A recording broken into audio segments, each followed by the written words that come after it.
तो आइए दोस्तों, आज की वीडियो आपके लिए बहुत इंपॉर्टेंट है क्योंकि यहाँ पर हम आपको 8th क्लास साइंस का पेपर भी लेकर के आए हैं 2023-24 में।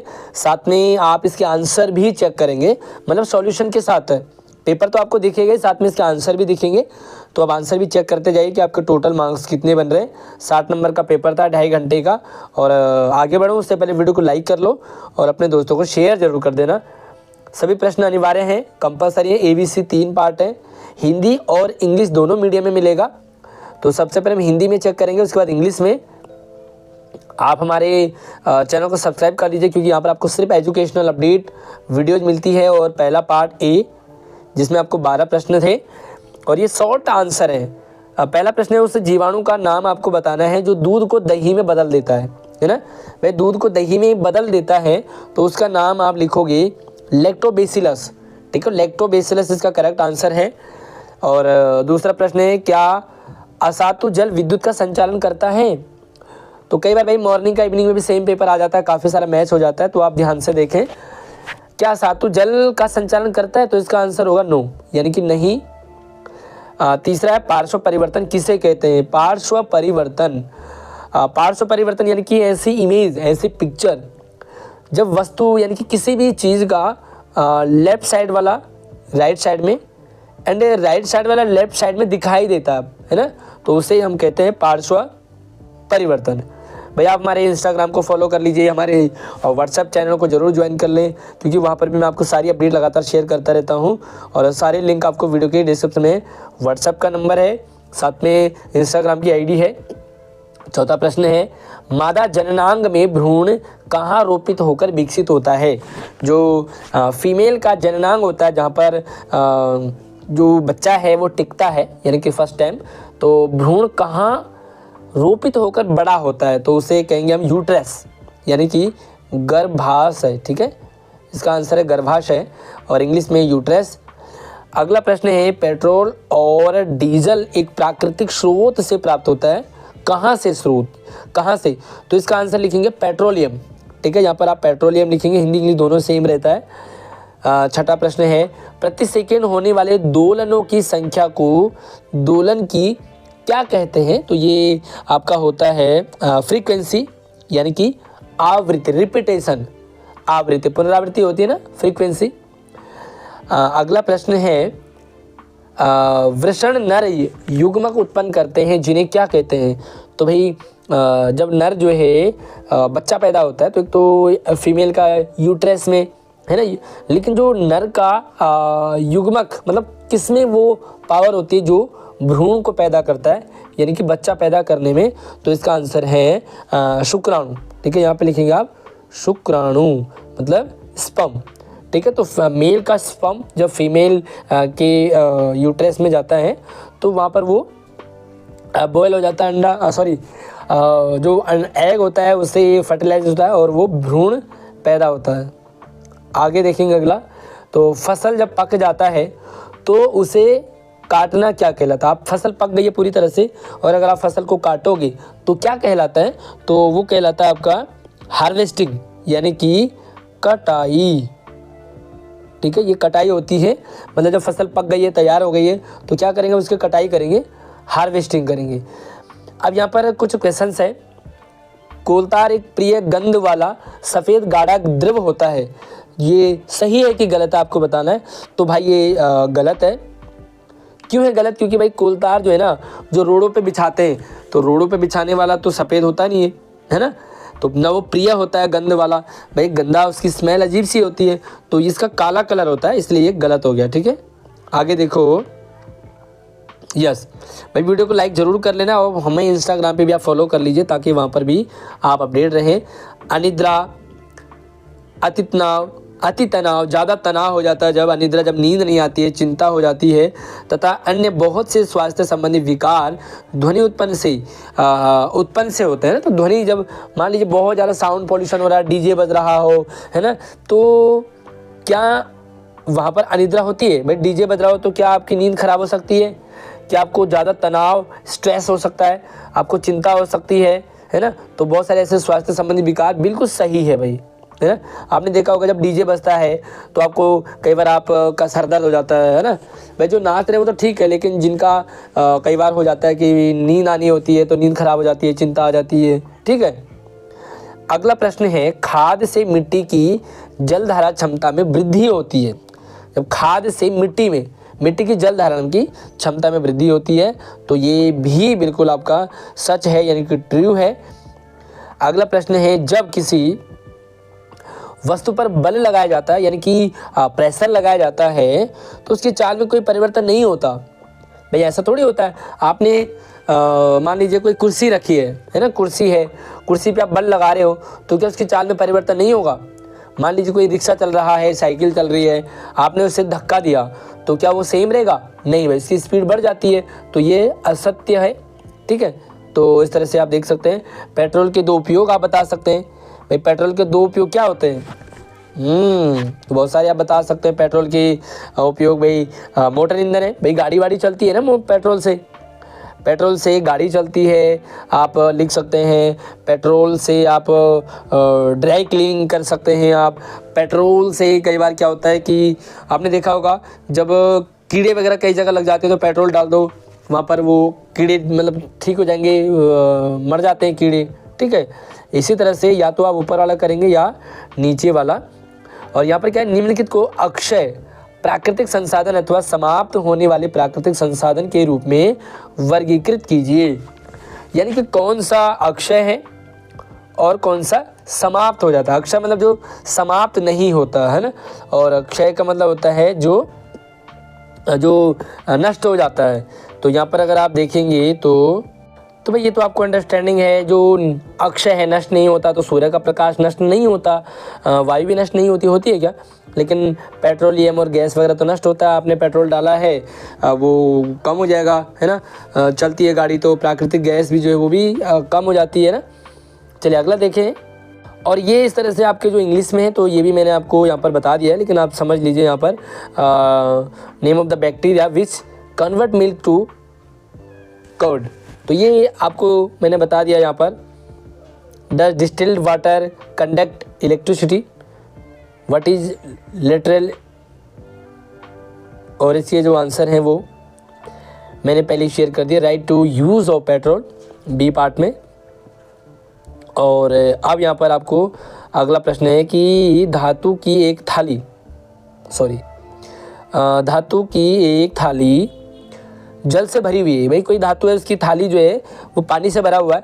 एक चम्मच से इसके किनारे पर आघात किया जाता है, इनकी चोट किया जाता है, तो यहाँ पर किस प्रकार का बदलाव दिखाई देंगे आप? मतलब भाई थाली में पानी भरा हुआ है, आपने ऊपर से छपाक से कोई चीज़ चम्मच की मारी, जोर से मारी, तो क्या होता है? चम्मच से पानी क्या ऊपर आएगा ना, तो पानी ऊपर की तरफ आ जाता है। तो यह ध्वनि उत्पन्न करता है। सबसे पहले तो आवाज़ करेगा, छपाक से करेगा ना। आप देखो किसी पानी में आप कूदोगे तो छपाक से आवाज़ आएगी, तो पहला तो साउंड करेगा। दूसरा, पानी की जो सतह है, लहरें वो देखी जा सकती है। तो जो ऊपर उठेगा पानी, ऊपर छप से ऊपर आएगा तो आप लहरें भी देख सकते हैं, ठीक है। विद्युत लेपन किसे कहते हैं, इसके उपयोग भी बताएंगे आप। तो विद्युत लेपन क्या होता है भाई?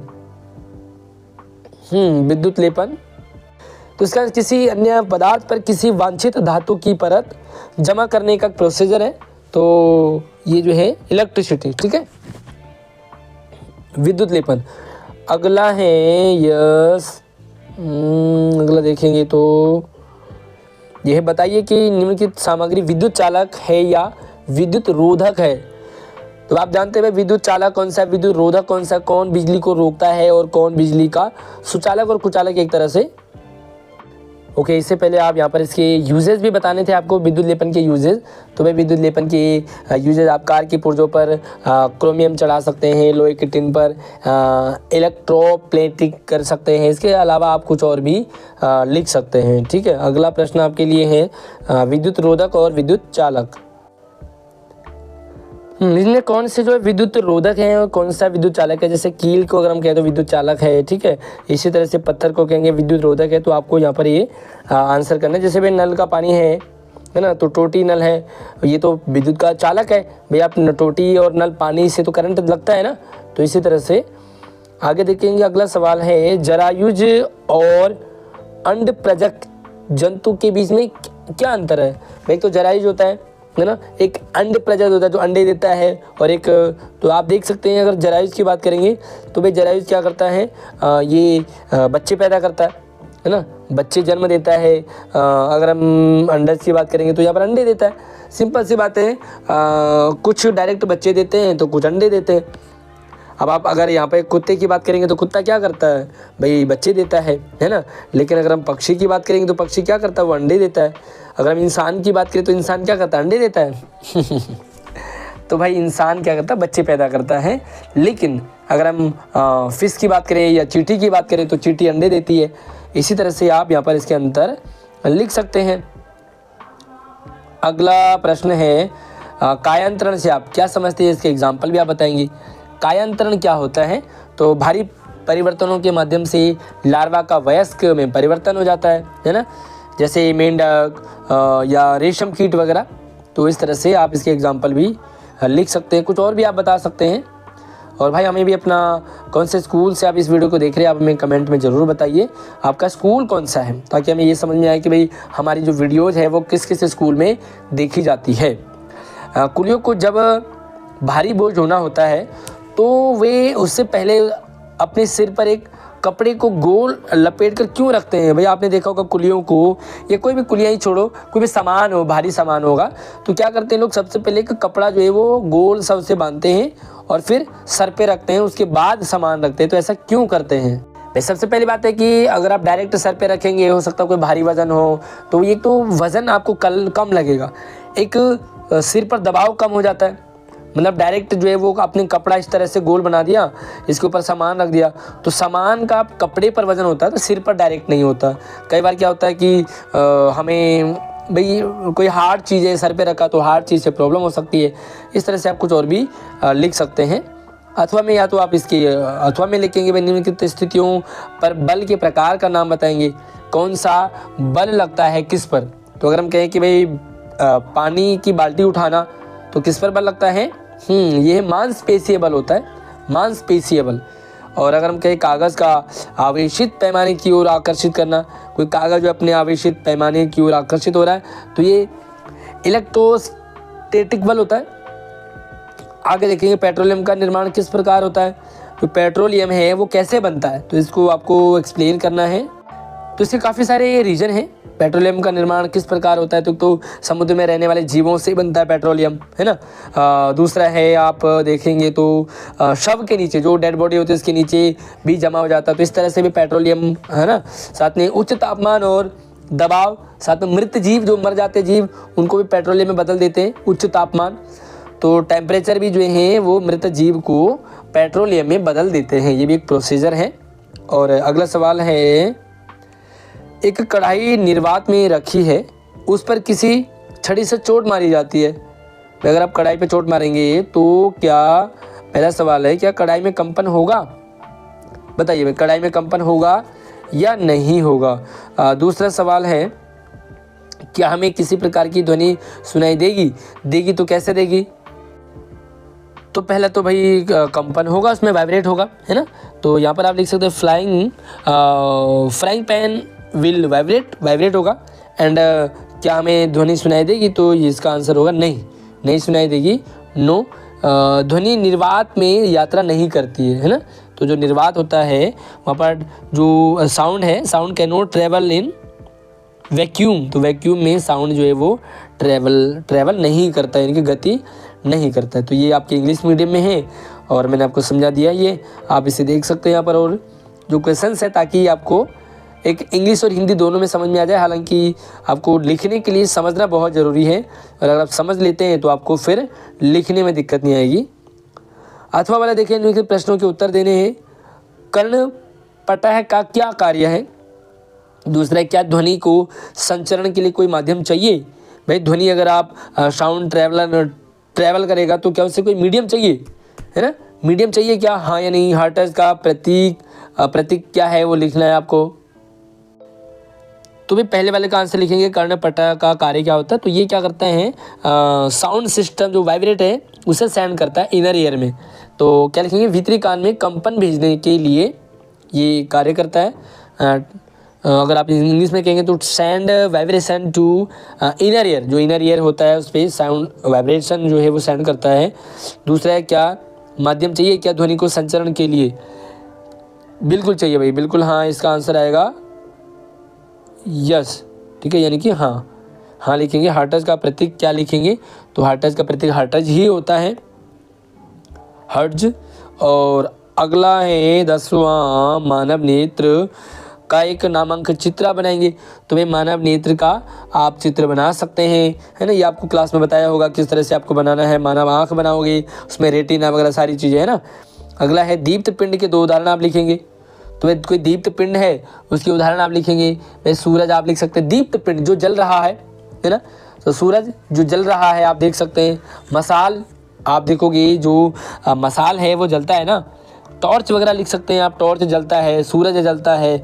इसी के साथ ही आप और भी बहुत सारी चीज़ों के नाम लिख सकते हैं। मुझे कमेंट सेक्शन में आप ज़रूर बताइए, सन एंड टॉर्च के अलावा आप दीप्त पिंड में किसका नाम लिख सकते हैं जो जलता हुआ हो। या तो अथवा में आप लिख देंगे भाई किस प्रकार अपने नेत्रों की देखभाल कर सकते हैं। भाई अपनी आँखों की देखभाल कैसे करेंगे आप?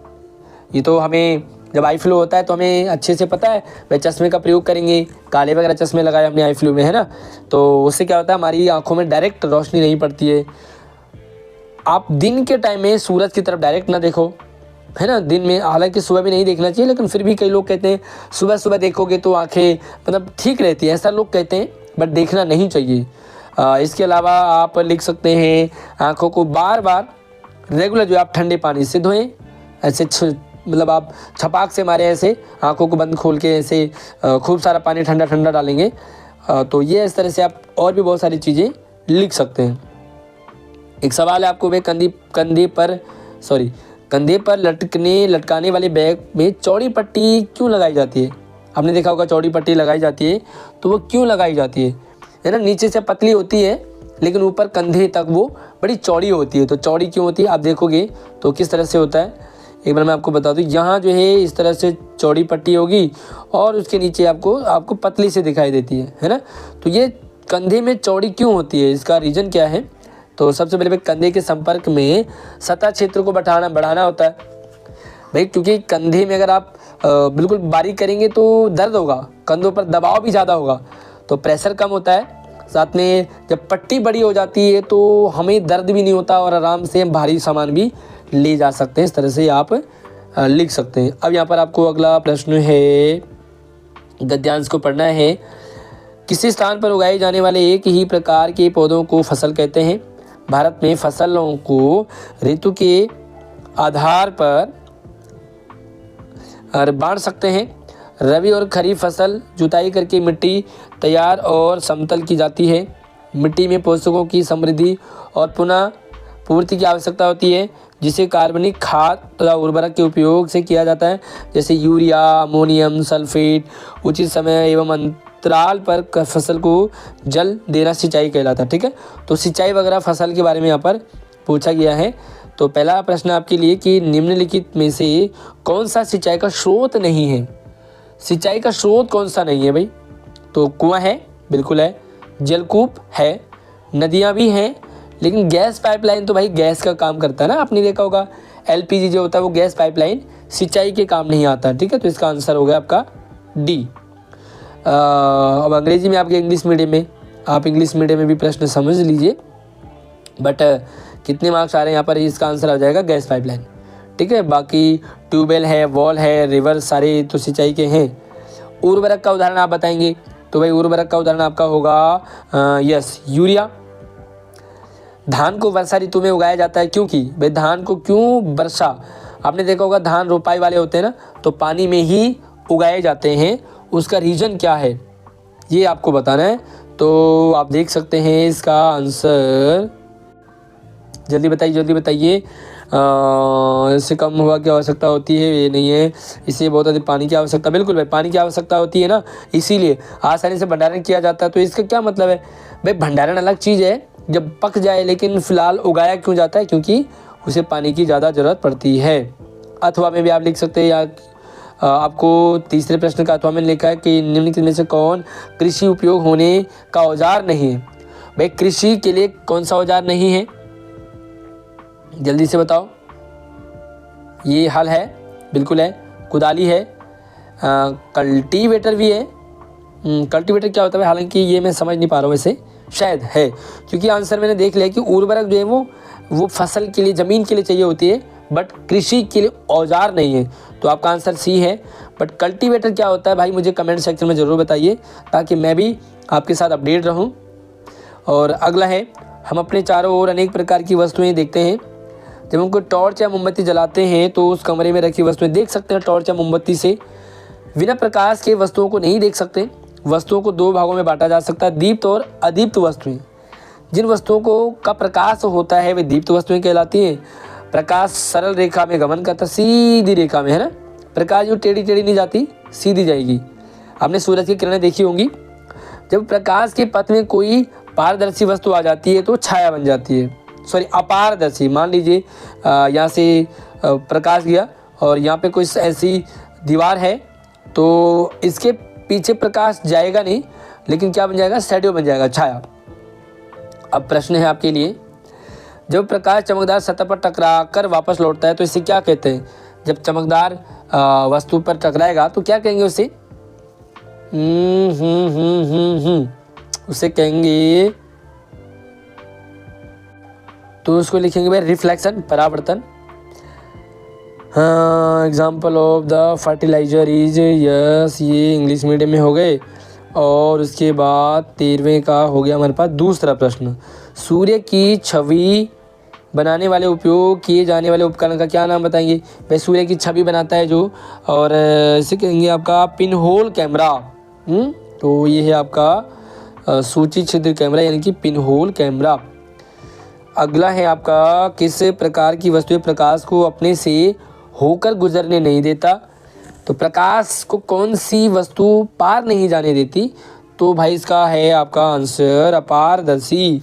पारदर्शी होता है जिसके आर पार कांच वगैरह, तो पारदर्शी होता है।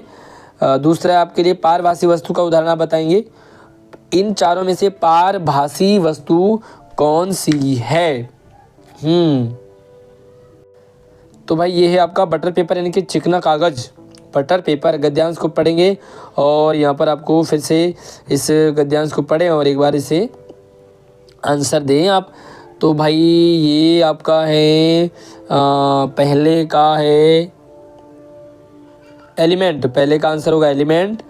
एंड दूसरे का आंसर होगा, इंग्लिश मीडियम में भी आप देख सकते हैं, एंड दूसरे का होगा विद्युत इस्त्री का, इस्त्री एक उदाहरण है, विद्युत इस्त्री एक उदाहरण है। कौन सा होगा इसका? तो इसका आंसर होगा आपका ए आंसर, विद्युत धारा का तापीय प्रभाव, heating effect of current. And तीसरे का है विद्युत घंटी में ध्वनि उत्पन्न होती है, विद्युत ध्वनि घंटी में ध्वनि उत्पन्न होती है। इसका आंसर होगा आपका सी, विद्युत धारा में चुंबकीय प्रभाव। एंड तीसरे का अथवा भी है, तो अथवा को भी आप देख लेंगे।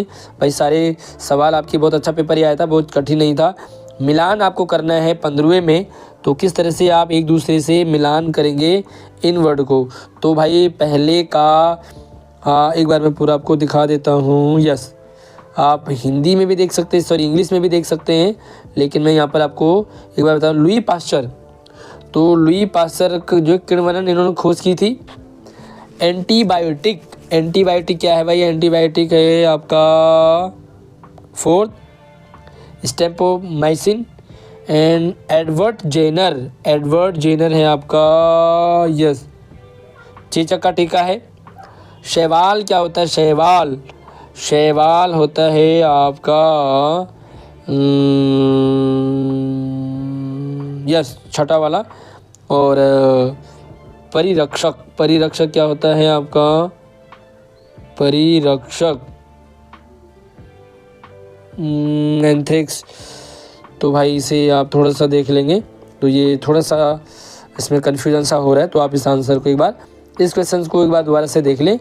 और आप मेरे इंस्टाग्राम पे हमें व्हाट्सएप पे कांटेक्ट कर सकते हैं। इंस्टाग्राम आईडी मेरे डिस्क्रिप्शन में है, व्हाट्सएप चैनल का लिंक डिस्क्रिप्शन में, वहाँ पे सारी अपडेट आपको लगातार मैं शेयर करते रहता हूँ। सबसे पहले वहीं पर मैं अपडेट देता हूँ, तो जल्दी से जाइए और हमें इंस्टाग्राम पे फॉलो कीजिए, हमें व्हाट्सएप चैनल को ज्वाइन कर लीजिए। बाकी अगली वीडियो आपको कौन से सब्जेक्ट की चाहिए, किस टॉपिक की चाहिए, मुझे कमेंट कर लीजिए। आप लोगों में से कितनों ने एसएससी का पेपर दिया है और कौन कौन से डोमेन में, मुझे कमेंट जरूर कीजिए। अगली वीडियो में मिलते हैं, तब तक आप अपना ख्याल रखिए। जय हिंद।